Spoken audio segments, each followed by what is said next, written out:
Conexão Poder. Oferecimento Unimed Cuiabá. Fumar tem um sabor indigesto para a saúde. Cuide-se.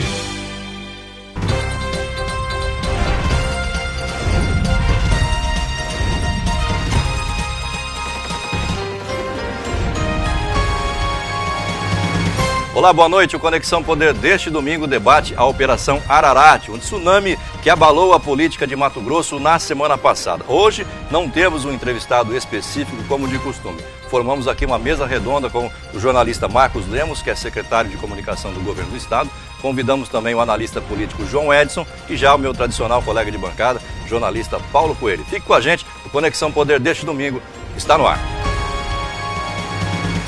Bem, o Conexão Poder vai debater, como já disse na abertura, a Operação Ararat, um tsunami que abalou a política de Mato Grosso. Até o governador Silval Barbosa chegou a receber ordem de prisão da Polícia Federal. Como é que é isso? Até o governador, que tsunami é esse? Que história é essa da Polícia Federal, da Operação Ararat? Como é que está o governo do estado neste momento? Bom, o governador está muito tranquilo. Eu estive no dia da busca e apreensão na residência dele. Então é preciso esclarecer os fatos. Porque ganha-se muita repercussão, primeiro porque... existe uma tal de uma proibição de se falar por ordem do ministro do Supremo, que decretou a operação, e proibido todo mundo falar, a pedido do Ministério Público Federal, ainda para melhorar a situação, e eles mesmos soltam, todo mundo solta, passa papel toda hora. Acaba vazando para a imprensa. Não, chega vazando uma montoeira de coisa. Então, na realidade, o que aconteceu com o governador é assim, o delegado, a hora que adentrou a residência dele, ele cumprimentou, foi extremamente cordial, e já perguntou se o governador tinha um cofre e alguma arma. O governador confirmou ambos, aí ele pediu para facilitar, o governador facilitou, tanto que ele entregou a arma, junto com o porte de arma dele e o registro. Só que o registro estava vencido. É aquela coisa de carteira de motorista, você esquece, você usa no dia a dia, você acaba... Estava simplesmente vencido, não houve uma voz de prisão, houve uma determinação para que o governador, explicasse quais eram os motivos de uma pistola 380 estar com o registro vencido. E ele foi prontamente, ele pessoalmente, depois de acompanhar a busca e apreensão na casa dele, supostamente atrás de um caderno espiral onde seriam anotadas operações financeiras. Agora todo mundo tem uma listinha, tem um Sim, caderninho. Não, né? E de um delator. Então, se essas coisas passam de um delator, o cara já era investigado. Aí, de uma hora para outra, o cara virou bonzinho da história. Investigado, né? E fica essa coisa assim, é muito fácil hoje, qualquer cidadão comum, acusar um político. Os políticos estão sempre em desvantagem. Sempre na mira. Sempre na mira do comum já. Né? Virou coisa comum. Agora, o governador foi espontaneamente à Polícia Federal. Ele esteve lá por volta já das 11h30, quase meio-dia, ficou lá até as 4 da tarde, pagou uma fiança que foi arbitrada. Existiu dentro da polícia algumas discussões de membros do Ministério Público Federal e do delegado, mas o delegado é o presidente do inquérito, ele arbitrou. Marcão, sim, eu queria só fazer duas perguntas. Boa noite, primeiramente. Boa noite. A primeira, o que o governador precisa, por que ele precisa de uma arma em casa? A primeira. E a segunda, se de fato precisa, o que faz tanta gente ao redor do governador que não atualizou o registro dessa arma? Gente, o Brasil passou por uma avaliação eleitoral, fez-se um plebiscito se iria ou não ser proibida a arma. Milhares de cidadãos têm uma arma. O governador é uma pessoa do interior do estado. É comum você ver outra pessoa ter problema com uma arma. Ele teve problema com a arma pessoal, mas ele nunca negou que a arma era dele, nem nada. Uma arma comum, é uma arma que é liberada, ele pode portar ela desde documentada e registrada. A própria legislação garante ele o direito de tudo portar. Isso aconteceu porque é o governador, né, João? Porque tem muita gente com arma em casa, inclusive jornalistas. Mas aí ficou flagrado, arma em casa. Houve um problema esses dias. Eu conheço vários jornalistas que têm arma, ou mais de uma arma até. Houve esses dias um problema com o prefeito de Mato Grosso, que foi preso com bala só. Nem a arma não acharam, aí prenderam, levaram ele, mas é uma coisa comum. Mas aí a segunda pergunta, a atualização do registro aí, ele tem um apoio de policiais ali, um batalhão, um pelotão, que eu acompanhe, até para a própria segurança do governo. Não tem alguém para chegar lá, governador. Não vai adivinhar que ele tem essa salvaguardada depois de vencer. Eu não vou falar se é uma questão de relapso ou não. Agora, o negócio é o seguinte, se o governador pega e usa o aparato que está a serviço dele para cuidar de coisas particulares, ele é criticado.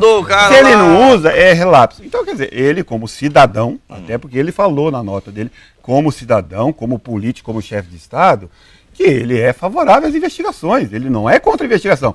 Esse é o papel da polícia, é o papel do Ministério Público, como é o papel da imprensa. Se você está dando um documento que supostamente é verdadeiro para a imprensa vai mais que divulgar, com ilações de siglas que poderiam representar nomes de políticos, ou siglas de empreiteiras. Esse é o papel, cada um está fazendo o seu papel. O que eu, o cidadão Marcos Lemos, o jornalista, não concordo é com os exageros que houveram. O governador em algum momento se negou? Não. Houve alguém que foi falado aí, dentro dos que foram convidados a vir para a polícia, que se negaram a prestar informações? Não. André. Tanto é que o ministro não decretou busca e apreensão no Palácio do Governo. O João está muito quieto. O que você pensa de tudo isso, João? Tem um aspecto político aí na sua avaliação? Extremamente político, porque veja bem. Porque assim, se o governador manda o ajudante de ordem dele registrar a arma dele na Polícia Federal, não estou aqui defendendo ninguém, mas se ele manda lá o ajudante de ordem ou alguém da Polícia Militar registrar a arma dele na Polícia, na Polícia Federal, aí ia sair uma notinha na imprensa, governador manda o PM registrar a arma na polícia. Por que ele quer uma arma? Ia ficar nessa conversa. Veja bem, quando a ação não é política, o princípio que rege ela é o bom senso. E pelo princípio do bom senso... Faltou bom senso ali na situação? Demais. Veja bem, eu vejo isso como qualquer cidadão comum. Foi o governador, poderia ser um empresário. Eu não estou aqui eliminando o crime da ação de ter uma arma não registrada, tá? Mas a pirotecnia que se fez em torno disso, ela é política. E me parece que a necessidade política era mais forte que a necessidade técnica nesse momento. Aquilo que a gente já até comentou fora do ar, né? Criaram um balaio de gato, que nem tudo é gato. Nem tudo é gato. Jogaram dentro do mesmo cesto. Todo mundo se tornou gato. Se tornou muito, né? Nós estamos afeitos a isso. Exato. Enquanto autoridade hoje. Não, e passando pelo princípio de que... É interessante esse negócio, né? Caderno espiral ganhou um preço agora, né? Tem uma inflação de caderno espiral. Eu não tenho caderno espiral em casa. Né? O problema não é o caderno que você tem, é o seu nome no caderno de alguém, de algum caderno espiral. Como eu sou professor, já avisei meus alunos, se alguém compra só caderno brochura. Não, se alguém anota nome, por favor, retira o meu, porque eu não quero mais. Retira o nome. E não usa espiral, pelo amor de Deus. Nomes estranhos à realidade de Mato Grosso, o que foi ministro da Justiça, que hoje é governador do Rio Grande do Sul, Tarso Genro, aí o Daniel Dantas, aí fica uma coisa assim... Eu fico abismado. Se procurar muito no papel, lá vai aparecer Bin Laden, vai aparecer o Exato. Uma coisa... Então essa, aquele lá de São Paulo, essa concepção política, essa concepção política, enfim. O que causa espanto nesse processo é o seguinte: escuta, uma ação dessa monta e desse tamanho, com tal grau de importância, olhando do ponto de vista técnico, ela não poderia fazer o barulho do tamanho que fez. Ela teria que ser silenciosa. A quem interessa esse barulho aí, professor? Interessa muita gente. Nós estamos aqui... Lá de cima? Interessa lá de cima. Nós estamos há poucos meses do sufrágio eleitoral. Não aponta aqui em cima, que aqui em cima está o patrão, cara, pelo amor de Deus. Nós estamos há poucos meses de um sufrágio eleitoral.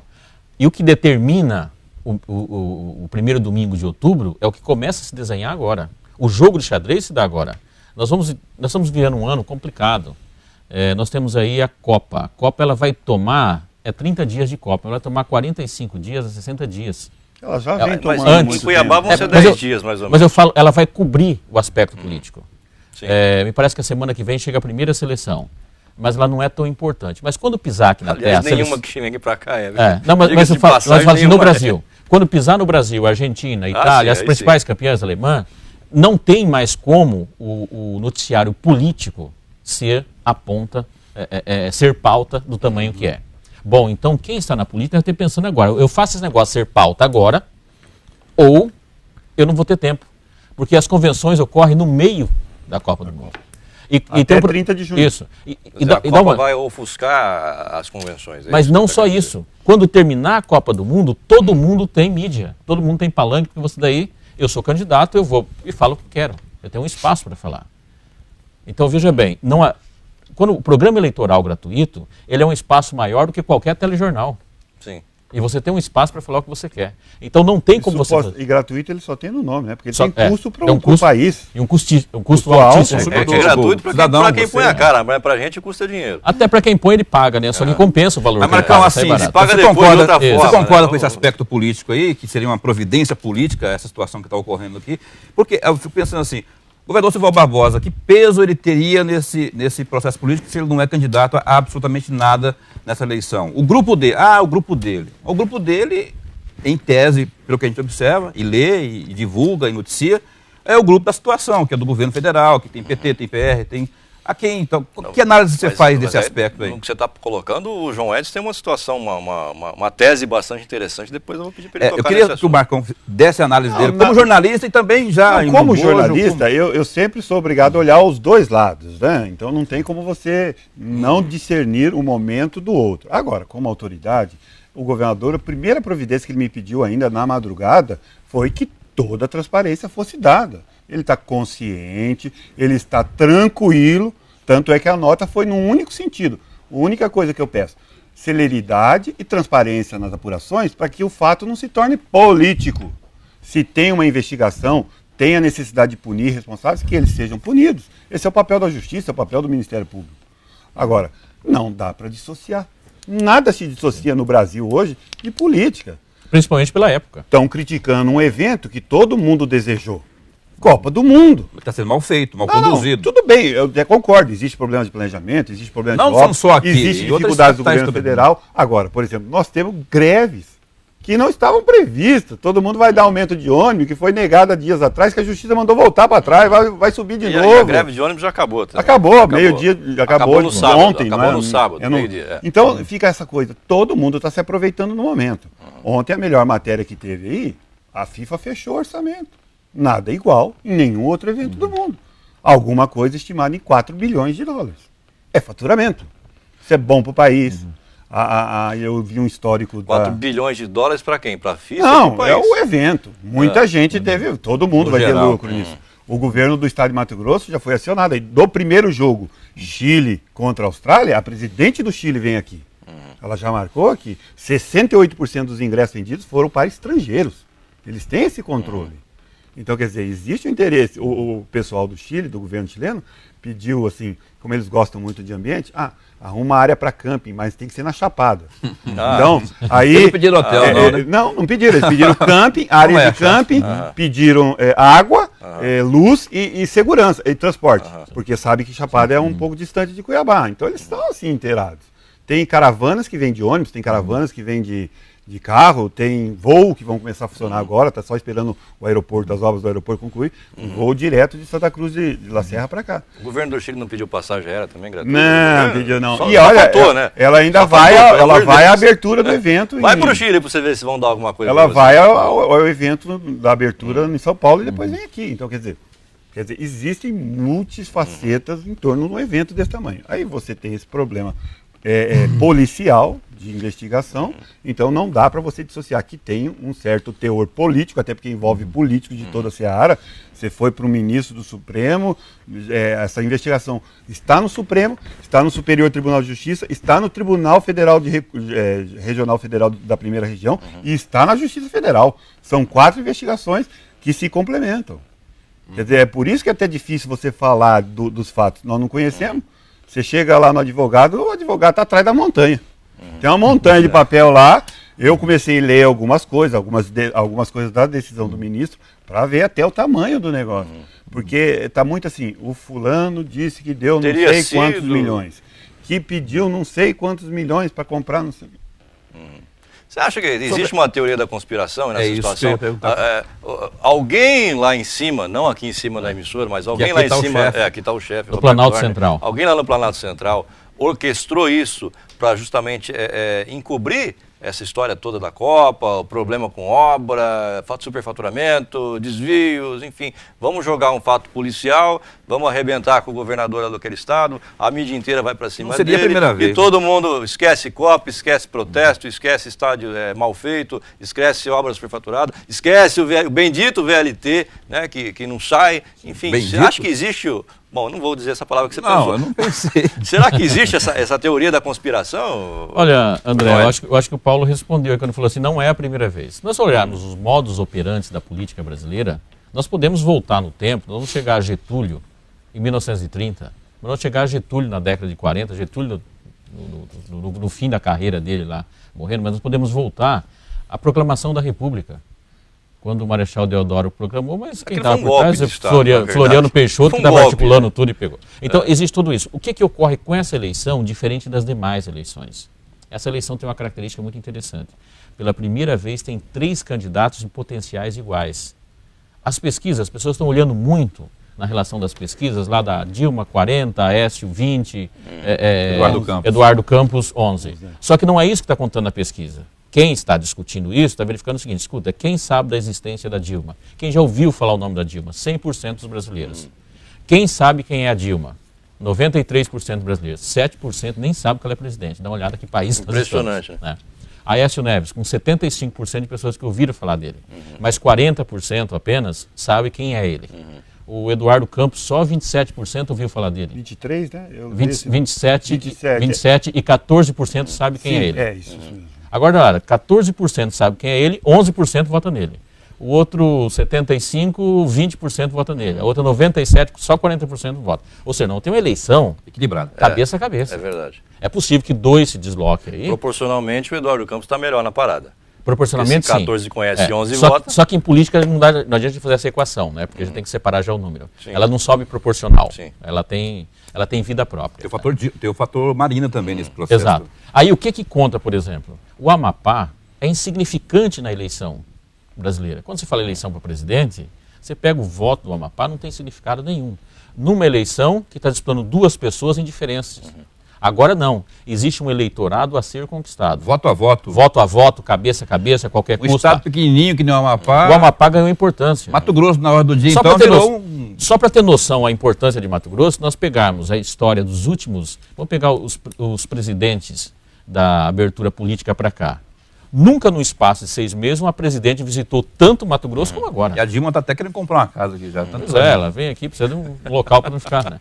Então, veja bem, existe Mato Grosso hoje, ele está dentro de um espaço de interesse político por 2 motivos. Primeiro, o 1,8% que representa no total de votos já interessa. Não interessava antes, interessa. A segunda questão. E a coisa está feia lá pro lado dela. Exato. É isso que você quer dizer. O segundo fator que é muito importante, que as pessoas muitas vezes não contam. Boa parte do grupo de financiamento de campanha hoje é oriundo do agronegócio.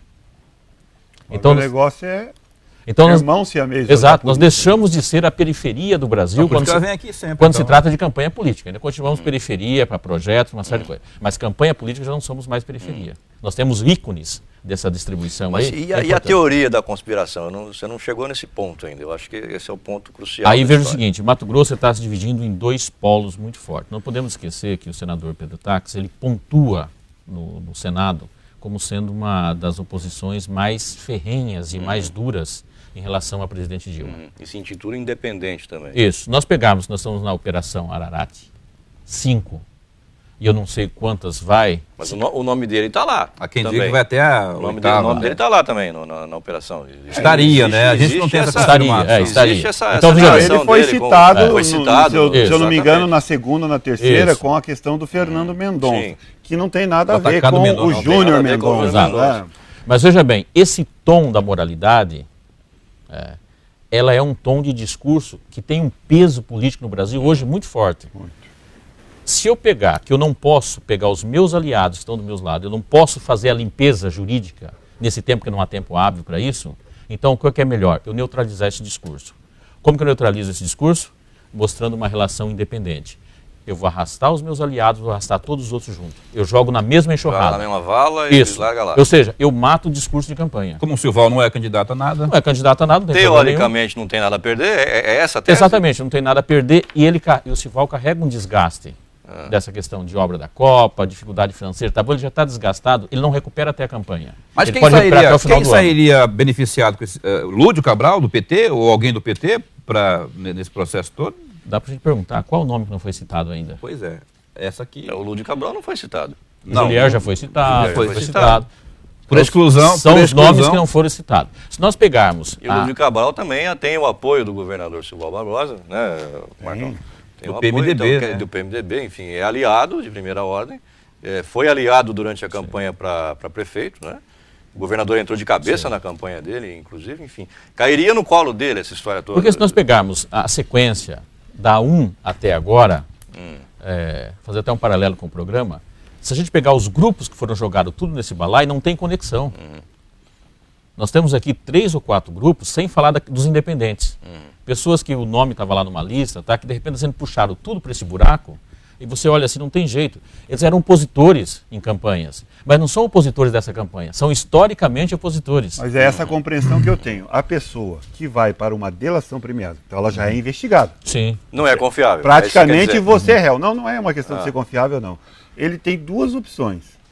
Ou ele se livra da acusação, passando essa acusação para os outros, ou ele chama o quanto mais de pessoa para dentro para diminuir a culpa dele. Aí que está o problema. A operação 1, 2, 3, 4 execrou o Júnior Mendonça.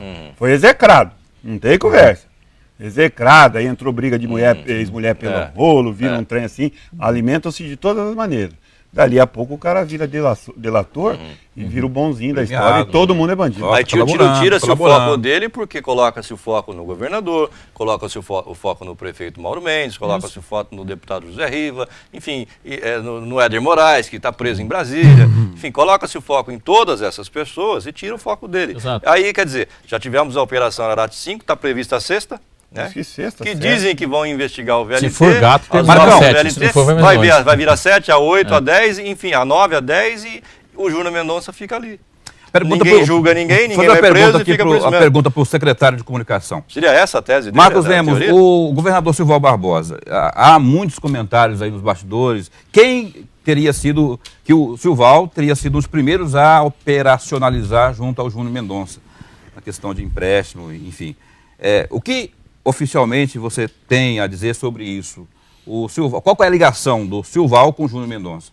Aí você está falando com o secretário, não com o jornalista. Eu falei do secretário, secretário Marcos Lemos. Quando é jornalista, eu falo Marcão. Ele era proprietário. O Marcos Lemos está secretário, mas nunca vai deixar de ser Ele é jornalista. proprietário de uma empresa que fornecia combustível para o Estado. Além disso, ele era dono de uma factory. Então, quer dizer, fizeram ilações de que usou-se isso para pegar dinheiro. Agora, é muito fácil acusar. Eu acho que o ideal, por isso que eu também vou na seara do professor Eto, que é comprovar-se primeiro para depois estar fazendo. Agora que já soltou tudo, fica difícil para ele, enquanto homem público, enquanto governador, chefe do Estado, ficar tendo que justificar isso, aquilo. O cara fornecia combustível para o Estado. Houveram ligações que ele ligou, houve cobranças de faturamento do Estado. A própria polícia reconheceu isso. Aí fica aquela dificuldade de você entender o que... Mas por ser Estado não teria que ter uma interpretação diferente? Porque uma coisa é você, homem privado, público, homem privado obter, fazer a negociação que é tida como ilegal. E a gente imagina que um Estado, uma instituição, seria mais legal ainda. Ele desconhece. Que avaliação que você faz? A tese é que se desconhece qualquer tipo de ligação que não tenha sido oficial. É isso que eu tenho entendido, e todo mundo está se posicionando nessa mesma seara. O próprio prefeito de Cuiabá, a própria Assembleia, ele fornecia combustível para todo mundo. Quer dizer, a Petrobras fornece combustível para todo mundo. O governo. Então nós também participamos da Passadena lá. Nós estávamos lá na Passadena também. Ué, o Estado compra, o Estado tem alguns milhões de reais para receber de dividendos da Petrobras. E nem por isso você tem alguma coisa. É que convencionou-se que tudo parece que que tem problemas, que tem irregularidade. Tudo é treta, tudo é lavagem. Este o liame que você fica andando nele, enquanto instituição pública, Estado, porque o Ministério Público tem essa tônica do diapasão, que o homem público mistura o privado com o público. Aí entra uma questão, Marcão, que nós judicializamos a política. Sim. Automaticamente, criamos nichos políticos dentro do judiciário. Hoje nós temos um judiciário extremamente político e uma política judicializada. O senhor fala nível nacional. Nível nacional. Virou uma grande confusão isso. E o cenário político, quando eu falo cenário político, as peças que compõem o cenário político, por uma sucessão de fatos comprovados, de fatos não comprovados, ela ficou um cenário muito favorável a qualquer vingança sem limite. Esse é o grande perigo. Nós chegamos num momento agora, escuta, o que você é? O cara é vereador. Se alguém falar assim, ih, rapaz, ele não presta. Ah, verdade, que o vereador não presta.